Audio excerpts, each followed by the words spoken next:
What's good, y'all boys? It's Look at Josh coming at you back with another video. So in this video, I'm gonna go into details on how I went from no credit up to the credit score that I have now, as you see in the thumbnail. So it took me about 3 years to build this credit score. I'm gonna give y'all a couple tips on how you can make your credit score jump up to nearly like 100 points in like 6 to 8 months. The results may vary from person to person. This person's credit score might jump up 20 points. Your credit score might jump up 50 points, but that doesn't really matter. As long as you're elevating and not degrading, then that's all that matters.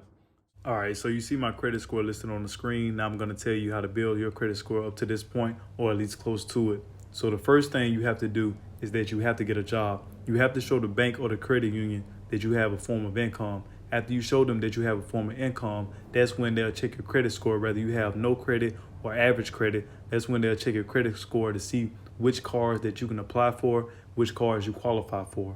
Now, this is just a side note, but I suggest going to a credit union instead of going to a bank. Credit unions are willing to do more business with you, and they tend to have lower interest rates, unlike banks. When you receive the credit card, you will have a credit limit on the card.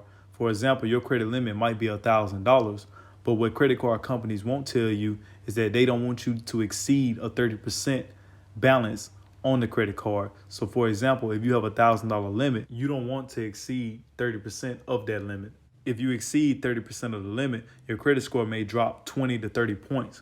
But after you pay the balance off, it will jump back up again. Now, if you have bad credit, you can still apply for a credit card, but you may have to apply for a secured credit card. From my understanding, there are two types of credit cards. There are secured credit cards and unsecured credit cards. When you have bad credit, you may only qualify for a secured credit card.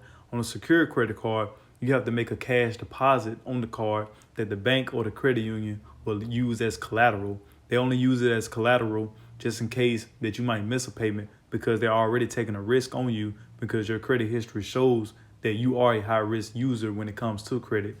Don't look at that as a bad thing. Look at that as if you're trying to build trust with a person in a relationship, but the relationship started off shaky. In this case, the relationship is between you and the bank or the credit union, and the relationship started off shaky because you misused the money that they trusted you with. All right, so this is my homeboy credit score. I convinced him to get a credit card about a year ago, and this was his first credit card. After getting his first credit card, you can see that his credit score jumped up by like 80 points. Now, the results may vary from person to person. Everyone's credit score may not make this big of a jump that soon. But after getting a credit card and making on-time payments, he has been able to keep his credit score above a 700.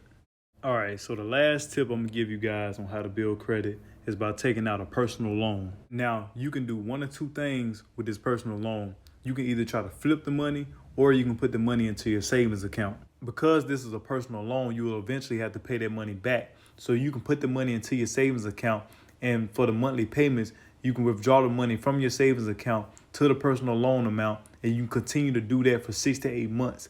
And after you do that for 6 to 8 months, you can pay off the remaining balance with the money that you still have left over from the personal loan in your savings account. You can also try to flip the money. Once you get the personal loan, that money is yours, but you still have to pay it back. So you can invest that money into whatever business adventures that you want to invest in. As long as you pay the money back on time, there won't be an issue. It don't really matter what you want to do with the money. You can try to sell shoes, you can try to sell wigs, you can try to put the money into the stock market and flip it that way. As long as you pay the money back on time, there won't be an issue. So that's all the information that I have about building credit. These are the tips that I use on building credit for the past 3 years when I started off at 19. You may have to do additional research, do your due diligence, and use whatever method that will be applicable for your situation. And now I'm about to show you right now that this is my credit score. So I'm about to go ahead and go to the Credit Karma app, approve, and now you're about to see my credit score pop up. See, 764, 777. Like, this ain't no cap. Like, this is what I really did. So I hope you guys enjoyed the video. Stay tuned for videos to come.